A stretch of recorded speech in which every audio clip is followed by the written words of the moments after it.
Hello, everyone. It's so good to be on Zoom with you. It's amazing.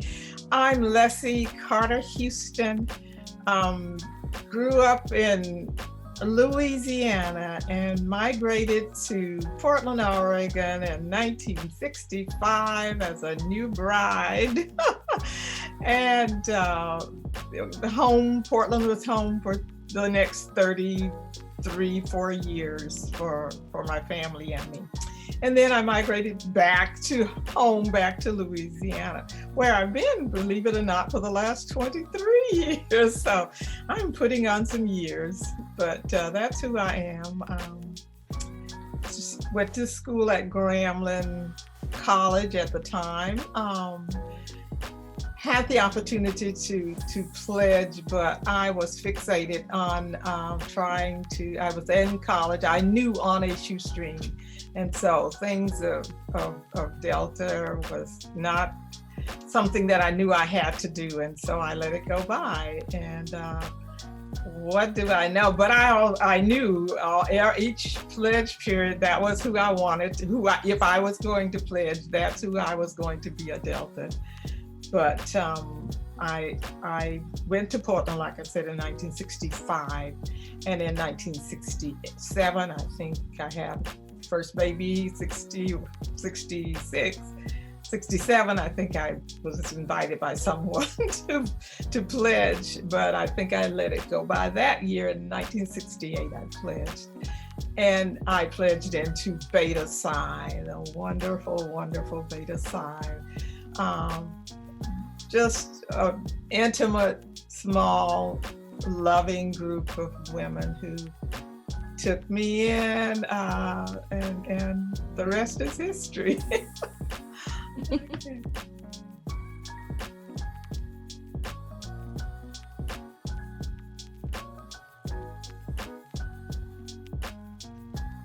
Well, for me, it probably didn't mean a whole bunch, except we were a very small and intimate group in a sense, and I thought, why bother us? We're doing just fine. And I've always been one who I think I can think for myself. And I don't have a problem with the overarching parent group. But it was like, they don't live here. Portland is different than a lot of places. There just aren't a whole lot of us in terms of people of color anyway. And so I thought for us as Deltas, we were just, it was Deltas in church for the most part, were the places where I could be with people of my own color and background, because I was a teacher. And so my first classes, I had 1 or 2 or 3 Black kids, and the rest of them were all majority kids. And so I didn't have a problem with us staying Beta Psi. It didn't seem to be a pressing issue for me, but I'm sure I was in the background doing my little no, but not saying much out loud.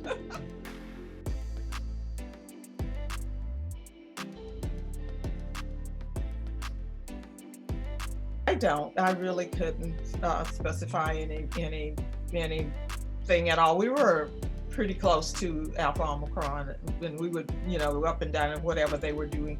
And Bertha Pitts Campbell was the founder, and so that was a real plus for us, because she was like in our backyard, and so we would go up and down, to meetings back and forth, and so whatever she said. It was gospel. You did not do what Bertha Pitts Campbell said to do. So if National had sent that edict down, and here she was right here with us, virtual, basically, it was what we did.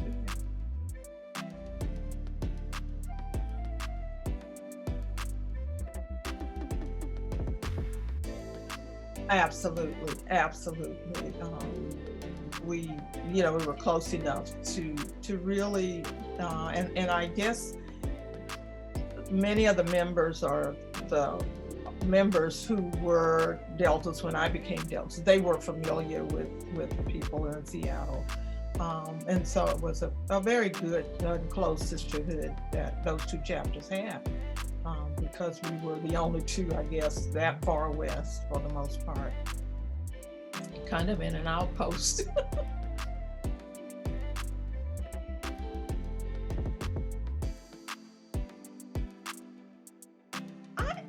My first recollection of meeting outside of homes, I guess, was at a senior complex that had a community center.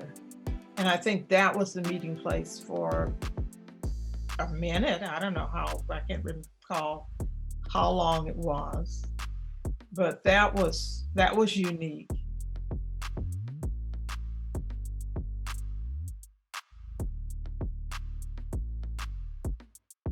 Wow.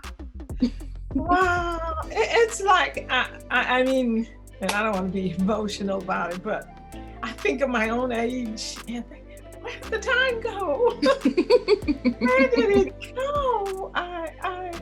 I just, I'm happy to have lived all these years, and they've been relatively, easy in a sense, not, I haven't had a lot of trauma and all of that. And I'm just grateful, but also, wow. And I can hear the voices and remember people that I interfaced with over the years. And it's like, oh gosh, And another person that's very dear, and she's still with us, that's Aletha Chavez. Yeah, I actually got to interview her.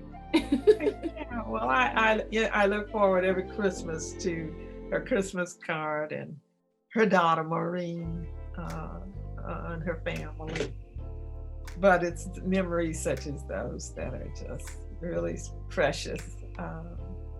Because Aletha was just always the same, no matter how and what and where she was in terms of her own position. She had time to encourage you and just be Aletha.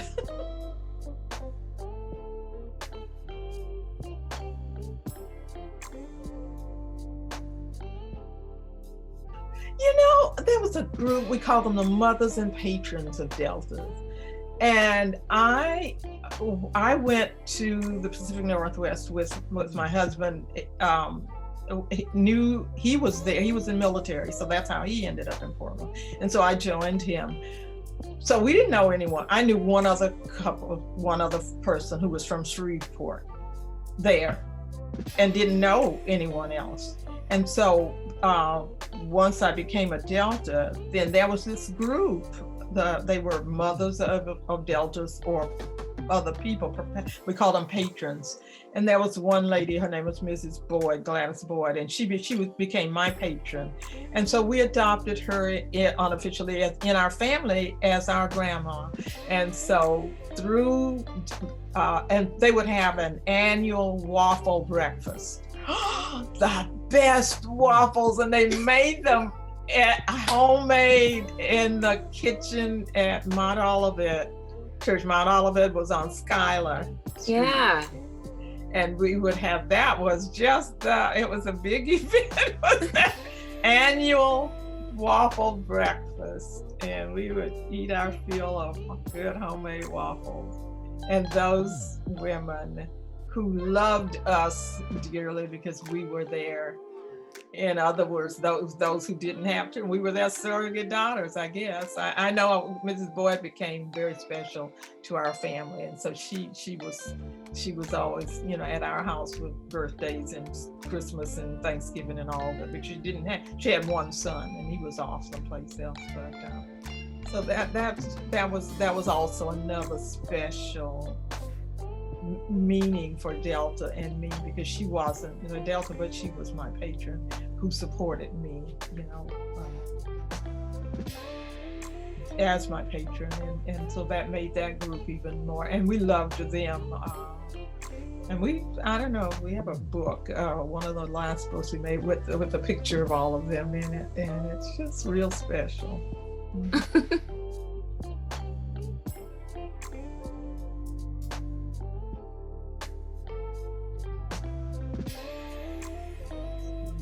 Well, I am just totally pleased, to say the least, at the growth that I see in the chapter and the vision that the June Keys of the world had to purchase the June Key house and where it is, and now what that piece of property represents. And then to be able to share that vision and bring others along with her. And then for those who've now followed you guys to continue, is just speaks volumes in my soul. And I'm just so happy, so happy. It's everything that we say that's supposed to happen with the generation that's coming after you. You know, we must have, somebody did something right. So you guys are doing what you are supposed to do even better than we did. So I'm very pleased. Yeah. And humbled, really just humbled to have been a part of the chapter all those years, and then to Port Beta Side, Portland, all Delta, Sigma Theta. Oh gosh, yeah.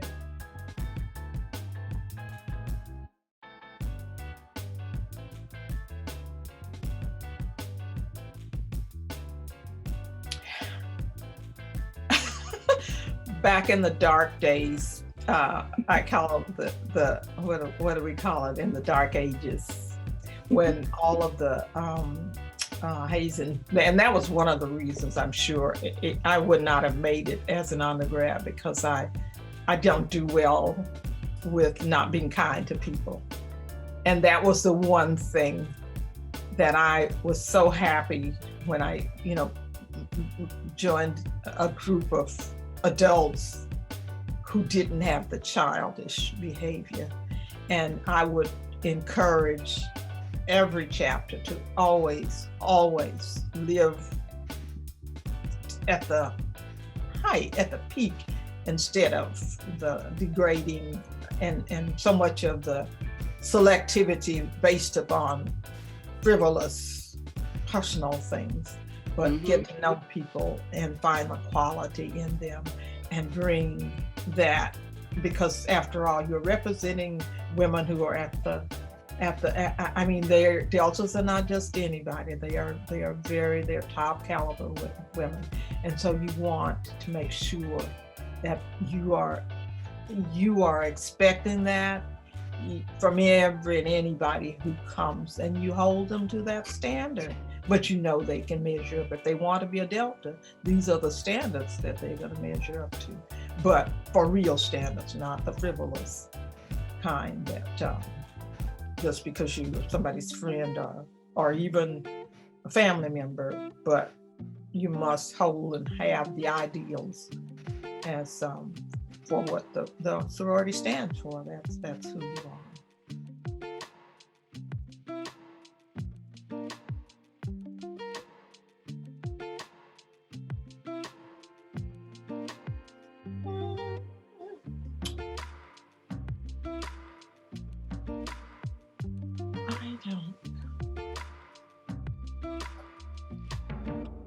The Women of Excellence luncheon turned out to be one of a highlight for the year. We used to do a Christmas dance, but that was not, it didn't have the same meaning for me, because when we did the Women of Excellence, you were recognizing achievements of people. And Portland being the kind of place it is, was, we needed that, because it wasn't going to come, being few of us and far in between. And those were the days still when women there weren't a whole bunch of women in positions yet. So we needed sorority, the Deltas, AKAs, whomever, to really make sure that we got that recognition that people need just to survive and grow and thrive. Encouragement. But I guess that would be it. I can't. That was a very high time.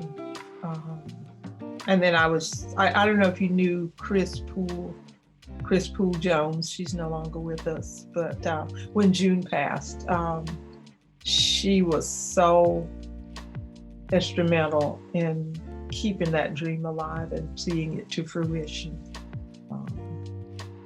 So those are people, but it's still the whole process of start to completion, because it could have fallen by the way.